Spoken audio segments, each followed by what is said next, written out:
Hola, mi nombre es Adriana González, soy estudiante de la asignatura de Neuropsicología de quinto ciclo. En el día de hoy vamos a hablar de un tema muy interesante que son las funciones ejecutivas. Vamos a comenzar con los conceptos de cada una de estas funciones, seguidamente de las áreas cerebrales a las que se asocian y las pruebas neuropsicológicas que se utilizan para medir cada una de las funciones ejecutivas. Asimismo, vamos a hablar de los trastornos o patologías que pueden resultar de una alteración en alguna de estas funciones. Comencemos. ¿Qué son las funciones ejecutivas? Las funciones ejecutivas, de acuerdo a los neuropsicólogos Colette, Hogg, Salmon y van der Linden en el 2006, se refieren a un conjunto de habilidades cognitivas que permiten al individuo adaptarse a situaciones nuevas y complejas que se le presenten. Esto va mucho más allá de las conductas habituales y automáticas que solemos tener ante este tipo de situaciones. De acuerdo a otros autores como Muñoz y Tirapu en el 2005, las funciones ejecutivas se refieren a una serie de mecanismos que nos permiten optimizar los procesos cognitivos que orientan a la resolución de problemas complejos. Es así que vemos que las funciones ejecutivas cumplen un rol crucial en nuestra adaptación satisfactoria al medio en el que nos encontramos. Asimismo, nos permite obtener los recursos cognitivos necesarios para superar con éxito las demandas y los retos de nuestro entorno. Un ejemplo de ello es imaginar a un estudiante que se enfrenta a un examen final de una asignatura compleja. Para rendir exitosamente este examen, el estudiante deberá poner en práctica diversas funciones ejecutivas. Deberá planificar cuidadosamente su estrategia de estudio, priorizando temas clave y organizando su tiempo de forma eficiente. Si durante el examen se encuentra con preguntas inesperadas o enfoques diferentes a lo esperado, deberá ser capaz de ajustar rápidamente su razonamiento y respuestas. Tendrá que inhibir la tentación de distraerse o abandonar el examen cuando surjan dificultades, manteniendo el foco en completar la tarea.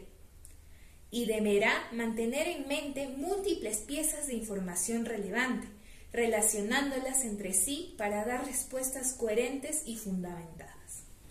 Este ejemplo muestra cómo las funciones ejecutivas permiten al estudiante adaptarse de manera eficaz y flexible a las demandas complejas y novedosas que implica rendir un examen, yendo más allá de conductas automatizadas.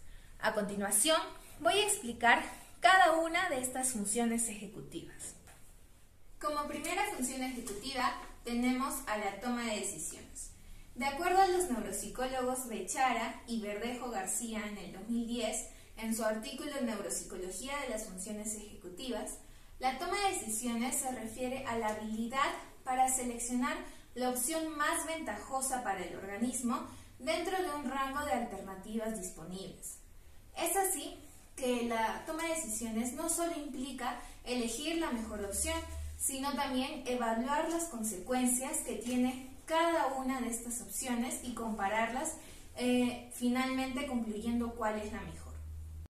Por otro lado, según el neuropsicólogo Arana en el 2003, la toma de decisiones parece depender de una red compleja que incluye estructuras como la corteza ventromedial del lóbulo prefrontal, que es lo que vemos marcado en verde. Asimismo, de acuerdo al mismo autor, existen otras estructuras del cerebro que participan en la toma de decisiones, como por ejemplo el cuerpo estriado y la ínsula.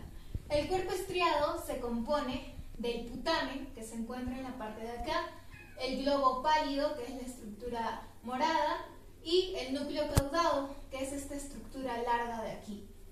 También tenemos a la ínsula, que es el lóbulo que se encuentra en la parte interna de la zona medial del cerebro, que es el que vemos aquí. Con respecto a las pruebas neuropsicológicas que se emplean para evaluar la toma de decisiones, Verdejo García y Bechara 2010 indican que la toma de decisiones es uno de los procesos más complejos a medir en un contexto psicométrico, debido a la subjetividad del individuo. Sin embargo, existen diversas pruebas que nos permiten valorar esta función ejecutiva, como es el juego de azar de Iowa. En esta prueba se le otorga al sujeto 4 mazos de cartas, el mazo A, B, C y D. Se le dice al sujeto que posee una cantidad determinada de dinero, concretamente $2,000. En base a esto, el sujeto puede ir levantando ciertas cartas de los mazos y puede ir ganando o perdiendo el dinero que tiene en el momento. Lo que se le pide al sujeto es que obtenga el mayor beneficio posible. Es así que él toma las decisiones más adecuadas y correctas para poder utilizar adecuadamente sus recursos y ganar el juego. De acuerdo a Bechara, en el 2005, una alteración frecuente en la toma de decisiones es el trastorno de la conducta antisocial. De acuerdo a este autor, las personas con este trastorno exhiben una marcada dificultad para tomar decisiones evaluando las consecuencias a largo plazo de sus acciones. Es por ello que optan por decisiones mayormente impulsivas y perjudiciales para ellos mismos y para el entorno en el que se encuentran. Asimismo, Bechara García, en el 2006, dice que múltiples estudios han demostrado que un síntoma central de las adicciones es una dificultad para emitir toma de decisiones acertada, ya que esto les impide decidir en qué momento parar con una adicción. Ahora continuamos con la siguiente función ejecutiva: memoria de trabajo. De acuerdo al neuropsicólogo Muñoz y Tirapu, en el 2005, en su artículo Memoria y funciones ejecutivas, la memoria de trabajo se define como un sistema que mantiene y manipula la información de manera temporal. Este sistema interviene en diversos procesos cognitivos, como la comprensión del lenguaje, la lectura y la escritura. Es así que, por ejemplo, podemos contestar a preguntas que se nos hacen, a participar en una conversación, entre otras acciones. De acuerdo a Muñoz y Tirapu, las áreas que se asocian a la memoria de trabajo son las siguientes. En primer lugar tenemos la corteza prefrontal, exactamente la corteza dorsolateral, que es la parte morada de aquí. Esta área se relaciona con la capacidad para retener información. Asimismo, tenemos el lóbulo parietal posterior, la parte de aquí, y otras áreas temporales relacionadas al lenguaje, como es el área de Broca y el área de Wernicke, las cuales explicaremos con imágenes más adelante. Para evaluar las áreas del cerebro que se relacionan con la memoria de trabajo, se utiliza la prueba neuropsicológica del test de paradigma de Stenberg. En esta prueba se le presenta al sujeto una secuencia de elementos en un breve tiempo, seguida de un elemento prueba. La tarea del sujeto es informar si el elemento prueba que se le presentó estaba o no en la secuencia que se le presentó inicialmente. Alteraciones en esta función ejecutiva se asocian a diversos trastornos, como el trastorno por déficit de atención e hiperactividad, TDAH, y la esquizofrenia. De acuerdo a Martinussen 2005, los pacientes con TDAH tienen un déficit en su memoria de trabajo, lo cual afecta su funcionalidad diaria y por ende también tienen un bajo rendimiento académico. Por otra parte, de acuerdo a Barch y César 2012, los pacientes con esquizofrenia tienen marcadas dificultades en su memoria de trabajo, lo cual contribuye a su dificultad para el razonamiento y para la resolución de problemas en general. Continuamos con la siguiente función ejecutiva, que es la planificación. De acuerdo a Verdejo García y Bechara, en el 2010, nos dicen que la planificación se refiere a la habilidad para anticipar, ensayar y ejecutar secuencias complejas de conducta, formulando metas y estableciendo estrategias para alcanzarlas. Vemos que la planificación implica un procesamiento cognitivo complejo que involucra a otras funciones ejecutivas, como la toma de decisiones, la memoria de trabajo, la resolución de conflictos y la atención. Un ejemplo de ello puede ser cuando una persona quiere organizar una fiesta. Para ello, tiene que visualizar el número de invitados, la comida que se va a servir, el lugar donde va a ser la fiesta, la decoración, etc. En este ejemplo, la persona está utilizando la planificación para poder establecer objetivos pequeños y alcanzar una meta grande, que sería la de dar una buena fiesta. Las áreas cerebrales asociadas a la planificación, de acuerdo a Verdejo García y Bechara 2010, es principalmente la corteza dorsolateral derecha del córtex prefrontal, que es la parte en morado que vemos aquí. Esta corteza se asocia con actividades cognitivas como la memoria de trabajo, la formación de conceptos y la atención selectiva. Asimismo, de acuerdo al mismo autor, también se asocia la corteza cingulada anterior, que es la parte en rosado que vemos por aquí. ¿Cómo se mide esta función ejecutiva? Bueno, existen diversas pruebas para medir las zonas del cerebro asociadas a la planificación. Una de ellas es la Torre de Londres. La Torre de Londres consiste en una estructura horizontal con 3 varillas de distintos tamaños. En ellas están introducidas 3 bolas de distintos colores. La tarea del sujeto es replicar el modelo que se le brinda, ¿no? Entonces, para esto, él tiene que planificar la secuencia, el orden de los movimientos, que sean de 2 a 5, para replicar lo que se le está pidiendo. Estos modelos que se le muestra tienen que ser cada vez más complejos. Aquí la persona pone en práctica su planificación, ya que tiene que anticipar, ensayar y ejecutar los movimientos que va a realizar para alcanzar la configuración final deseada. ¿Y qué pasaría si esta función ejecutiva está alterada? Bueno, de acuerdo al neuropsicólogo Willcutt en el 2005, en su artículo Validez de la teoría ejecutiva con respecto al TDAH, nos dice que las personas que tienen TDAH tienen una dificultad en su planificación, ya que no pueden gestionar el tiempo adecuadamente y tienen problemas para resolver tareas en el tiempo asignado. Esto se ve reflejado en los niños que tienen TDAH y muchas veces se olvidan de llevar a cabo una rutina, ¿no? Es por ello que es recomendable que en estos niños tengan un planificador semanal o tengan una rutina de mañana para que no se olviden los pasos que tienen que seguir y se orienten. Asimismo, Chamberlain en el 2006 nos dice que las personas que tienen trastorno obsesivo compulsivo también tienen un problema con la planificación debido a su extrema rigidez y a la necesidad de control que tienen sobre todo lo que hacen. Es por ello que esto no les permite planificar eficazmente. La siguiente función ejecutiva es el control inhibitorio. El control inhibitorio, de acuerdo a Verdejo García y Bechara 2010, hace referencia a la cancelación de respuestas automatizadas guiadas por recompensas inmediatas o inminentes. Estas respuestas automatizadas son generalmente inapropiadas para el contexto en el que se encuentra la persona.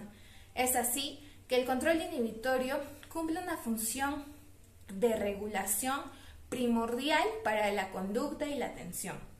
De acuerdo a otros autores, como Flores y Ostrowski Solís en el 2006, el control inhibitorio es una de las funciones primordiales de la corteza prefrontal, ya que es la capacidad para controlar los demás procesos neuronales que se llevan a cabo en esta estructura cerebral. De acuerdo a estos últimos autores, el control inhibitorio se ejerce en particular en la corteza frontomedial, que es toda la parte de aquí. Específicamente, de acuerdo a Verdejo García y Bechara 2010, se da en la corteza orbitofrontal, que es la parte marcada en azul, así como en la corteza cingulada anterior, así como el giro frontal inferior ubicado en la parte de aquí. Con respecto a las pruebas neuropsicológicas que se emplean para valorar esta función ejecutiva, tenemos al test de Go-No-Go. El test de Go-No-Go son pruebas experimentales en donde el sujeto tiene dos condiciones de partida. Se le muestran diversos estímulos a los que tiene que reaccionar, que es un ensayo Go, y a los que no tiene que reaccionar, que sería un ensayo No-Go. Por ejemplo, la imagen que vemos por aquí es una tarea de Go-No-Go. Cuando se le presentan al sujeto las figuras geométricas, tiene que levantar la mano izquierda. Pero cuando se le presentan las figuras geométricas que tienen un aspa, no tiene que levantar la mano. Existen gran cantidad de pruebas Go-No-Go, solo depende del objetivo al que se desee llegar y de la muestra con la que se está trabajando. Una alteración en el control inhibitorio puede producir diversos trastornos, como el trastorno límite de personalidad y el trastorno de déficit de atención e hiperactividad TDAH. De acuerdo a Barkley, en 1997, las personas que tienen TDAH tienen una tendencia a mostrar comportamientos hiperactivos e impulsivos. Por otra parte, de acuerdo a Sebastián, 2014, las personas que tienen TLP pueden mostrar un déficit en su control inhibitorio al presentar momentos de mucha impulsividad, así como conductas autodestructivas. Continuamos con la siguiente función ejecutiva, la flexibilidad. La flexibilidad, de acuerdo a Verdejo, García y Bechara, es la habilidad para alternar entre distintos esquemas mentales, patrones de comportamientos o tareas de acuerdo a las demandas actuales de nuestro entorno. También implica, de acuerdo a Miller y Cohen en el 2001, la capacidad para seleccionar y generar nuevas respuestas o nuevas soluciones ante un mismo problema. Como sabemos, las situaciones de la vida cotidiana son altamente cambiantes. Es por ello que es fundamental desarrollar la flexibilidad cognitiva para poder adaptarnos al medio en el que nos encontramos y resolver los problemas satisfactoriamente. De acuerdo a Tirapu y Luna 2008, la flexibilidad cognitiva se asocia a la corteza prefrontal dorsolateral y a la corteza prefrontal ventromedial, tanto en la parte inferior como superior. Es ambas estructuras que se encuentran de color morado y verde. Así como al giro supramarginal, el coloreado en la parte de amarillo de aquí y el cuerpo estriado, el cual, como expliqué, se compone del núcleo caudado, el globo pálido y el putamen. Para evaluar la flexibilidad cognitiva, tenemos a la prueba neuropsicológica del Trail Making Test, o el TMT. Esta prueba se compone de dos partes, parte A y parte B. En la parte A se exponen los números de manera desordenada, 1, 3, 2, 4. Es aquí donde el sujeto tiene que conectar los números en orden en el tiempo más rápido posible. En la parte B de la prueba, que es con la que se trabaja una mayor flexibilidad cognitiva, se presentan números, pero también letras en desorden. La persona tiene que conectar ambos de manera alternada y ordenada. Es así que podemos valorar qué tan flexible es la persona al cambiar de la prueba A a la prueba B, donde ahora también hay letras. De acuerdo a varios autores, trastornos como el trastorno del espectro autista y el trastorno depresivo mayor son asociados a un déficit en la flexibilidad. De acuerdo a Hill 2004, las personas con TEA presentan comportamientos repetitivos y una alta resistencia al cambio. Como sabemos, ellos mantienen rituales en sus rutinas. Todo tiene que seguir un orden específico. Cuando a las personas se les cambia este orden o se les cambia una parte de la rutina, no suelen tolerarlo y pueden reaccionar de manera adversa. Por otro lado, de acuerdo a Snyder 2013, las personas con trastorno depresivo mayor suelen tener una dificultad para cambiar la perspectiva en la que se encuentran, para cambiar las estrategias de apoyo y Esto perpetúa los patrones de pensamiento negativos que tienen sobre ellos mismos, sobre su vida y sobre el entorno en el que se encuentran, así como los patrones de conducta perjudiciales que tienen contra ellos mismos. Continuamos con la última función ejecutiva, la fluidez verbal. De acuerdo a Flores y Ostrowski Solís 2008, la fluidez verbal se puede entender como la velocidad y la precisión en la búsqueda de información, así como la producción de elementos específicos en un tiempo eficiente y corto. De acuerdo a otro autor, Lepe 2020, podemos entender que la fluidez verbal se refiere a producir un lenguaje espontáneamente fluido, sin excesivas pausas que reflejen dificultades para acceder a nuestro léxico o vocabulario. Esta función ejecutiva requiere de la participación del almacenamiento, del acceso al almacenamiento semántico y la recuperación de la información. Asimismo, de acuerdo al mismo autor, Lepe 2020, la fluidez verbal se divide en dos: fluidez verbal fonológica y fluidez verbal semántica. La fluidez verbal semántica se refiere a la capacidad para producir palabras que se encuentren dentro de un mismo campo semántico o campo conceptual. Esta fluidez se incrementa hasta los 14 y 15 años de edad. Por otro lado, tenemos la fluidez verbal fonológica, la cual consiste en la capacidad de generar palabras que inicien con la misma letra o sonido específico. Este tipo de fluidez depende más que nada de influencias lingüísticas del entorno de la persona. Por ejemplo, el nivel de escolaridad alcanzado y las demandas educativas a las que se enfrenta.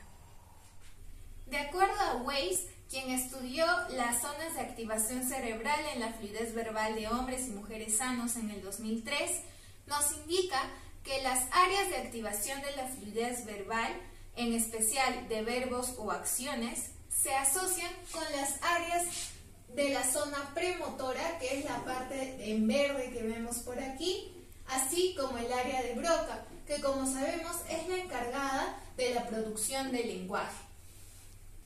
Asimismo, según Tirapu y Luna, el acceso a la memoria semántica también se relaciona con la corteza prefrontal dorsolateral izquierda, que es la que vemos por aquí, así como la corteza frontotemporal medial, que podemos decir que se encuentra en la parte de aquí. Para evaluar la fluidez verbal utilizamos dos pruebas neuropsicológicas: el test de fluidez verbal fonológico y el test de fluidez verbal semántico. En primer lugar, el test de fluidez verbal fonológico se le pide al sujeto emitir palabras que inicien con las letras F, A, S. Para cada letra tiene un tiempo máximo de 1 minuto y se anotan todas las palabras que pueda decir. Para el test de fluidez verbal semántico, ya también se le pide a la persona que en 1 minuto también pueda decir todas las palabras relacionadas al campo semántico de animales. También de cosas que puedes encontrar en el supermercado y frutas y verduras. Alteraciones en la fluidez verbal pueden repercutir en una afasia o en demencia. De acuerdo a Ardila 2010, las afasias, especialmente las que son producidas después de un accidente cerebrovascular, pueden terminar en dificultades marcadas para organizar y producir un lenguaje comprensible y claro. Asimismo, Henry et al. 2004 nos dice que el primer síntoma de demencia en las personas mayores es la disminución de la fluidez verbal, lo cual denota un declive en el funcionamiento cognitivo de manera general. Como vemos, las funciones ejecutivas son herramientas cognitivas que nos permiten poder adaptarnos satisfactoriamente al medio y poder interactuar con él. Nos permiten además resolver conflictos de manera eficaz, resolver dudas y preguntas, participar en conversaciones y otras actividades de nuestra vida cotidiana. Sin darnos cuenta, ponemos en práctica todas estas funciones ejecutivas mencionadas el día de hoy. Por último, como dijo la neuropsicóloga Marta Fara, en la neuropsicología nos enseña que nuestro cerebro es mucho más flexible y adaptable de lo que pensábamos. Muchas gracias.